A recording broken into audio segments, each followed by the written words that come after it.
നൽകിയത്. നിയമസഭാ തെരഞ്ഞെടുപ്പ് അടുത്തിരിക്കെ സ്ഥാനാർത്ഥി ചർച്ചകളിലേക്ക് കടന്നിരിക്കുകയാണ് കോൺഗ്രസ്. പ്രാഥമിക സ്ഥാനാർത്ഥി ചർച്ചകൾക്കായി KPCC തെരഞ്ഞെടുപ്പ് കമ്മിറ്റി ചേരുകയാണ്. ജില്ലാ നേതാക്കളുടെ യോഗവും ഇന്ന് ചേരുന്നുണ്ട്. റോഷിപാലാണ് ചേരുന്നത് വിശദാംശങ്ങളുമായി. റോഷിപാൽ, ആദ്യം സിറ്റിംഗ് സീറ്റുകളിൽ സ്ഥാനാർത്ഥികളെ പ്രഖ്യാപിക്കുക എന്ന സ്ട്രാറ്റജി ആയിരിക്കും സ്വീകരിക്കുക. ഏത് രീതിയിലായിരിക്കും സ്ഥാനാർത്ഥി നിർണയം? ചർച്ചകൾ ഒരു കാര്യം ഉറപ്പാണ്, ജയസാധ്യത അതുതന്നെയായിരിക്കും മുഖ്യ പരിഗണന, അല്ലേ? വിനിത, വിജയസാധ്യത മാത്രമായിരിക്കും ഇത്തവണ കോൺഗ്രസ് സ്ഥാനാർത്ഥി നിർണയത്തിന്റെ മാനദണ്ഡം. ആദ്യ KPCC തെരഞ്ഞെടുപ്പ് കമ്മിറ്റി യോഗമാണിപ്പോൾ KPCC ആസ്ഥാനമായി ഇന്ദിരാഭവനിൽ തുടരുന്നത്. യോഗത്തിൽ പ്രധാനപ്പെട്ട നേതാക്കളൊക്കെ പങ്കെടുക്കുന്നുണ്ട്. വിജയസാധ്യത അത് മാനദണ്ഡമാക്കി സ്ഥാനാർത്ഥികളെ തീരുമാനിക്കാൻ ജില്ലയിലെ കോൺഗ്രസ് നേതാക്കളുടെ അഭിപ്രായം ഉൾപ്പെടെ തേടുന്നുണ്ട് ഇത്തവണ. ഏതായാലും ഈ യോഗത്തിന് ശേഷമാകും തിരുവനന്തപുരം, കൊല്ലം, പത്തനംതിട്ട ജില്ലകളിലെ നേതാക്കൾ, അത് DCC അധ്യക്ഷൻ മുതൽ മുകളിലോട്ടുള്ള നേതാക്കളുടെ അഭിപ്രായമാണ് തേടുക.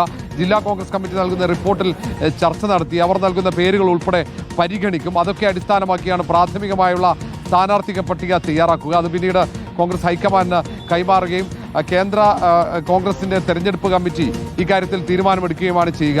ഏറെ വൈകാതെ സ്ഥാനാർത്ഥികളെ പ്രഖ്യാപിക്കുക, അത് തന്നെയാണ് കോൺഗ്രസിന് മുന്നിലുള്ള ഏറ്റവും പ്രധാനപ്പെട്ട അജണ്ട. അതുകൊണ്ട് തന്നെ വിശദമായ ചർച്ചകൾ നടക്കും.